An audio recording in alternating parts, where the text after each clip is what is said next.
Hello, ఈరోజు very tasty and spicy prawns dum biryani చేసుకుందాం రండి. ఫస్ట్గా మనం ఆయిల్ని ఇంకా పొడుగ్గా చీల్చి పెట్టుకున్న ఫ్రైడ్ ఆనియన్స్ని చేసుకోవాలి. తర్వాత మ్యారినేషన్ కోసం ప్రాన్స్, పొడుగ్గా చీల్చి పెట్టుకున్న పచ్చిమిర్చి, కొన్ని టమాటా ముక్కలు, పుదీనా, కొత్తిమీర, పెరుగు, కారం మన టేస్ట్ లెవెల్స్ బట్టి వేసుకోవాలి.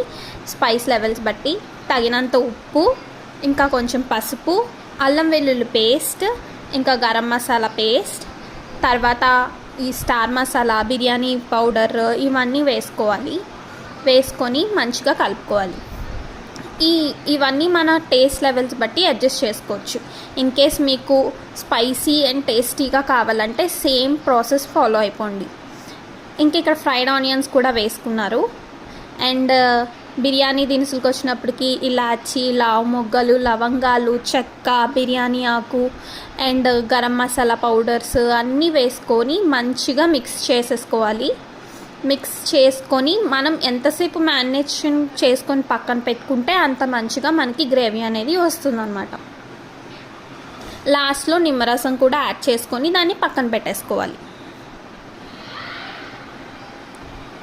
అండ్ మనం ఆనియన్స్ని ఫ్రై చేసిన ఆయిల్ ఒక 2 స్పూన్స్ వేసుకోవాలి.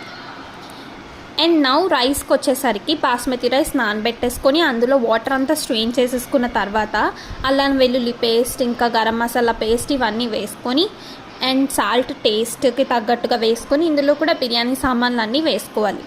అండ్ పచ్చిమిర్చి కూడా ఒక 10 వరకు చీల్చుకొని వేసుకున్నాం.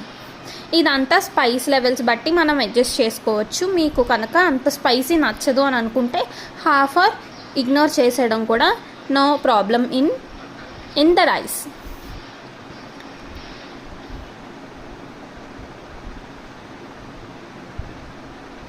ఇందులో కూడా నిమ్మకాయ పిండేసుకొని వాటర్ వేసుకొని పుదీనా, కొత్తిమీర కూడా అందులో వేసుకొని బాయిల్కి స్టవ్ మీద పెట్టేశారు.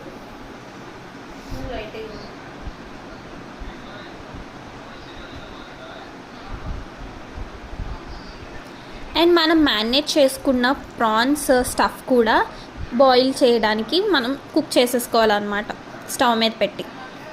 వన్స్ ఇది కుక్ అవుతూ ఉంటుంది, ఇలాగా నూనె తేలిన తర్వాత 70 or 80% కుక్ అయిన రైస్ని ఈ పైన వేసుకొని ఈవెన్గా స్ప్రెడ్ చేసేసుకోవాలి.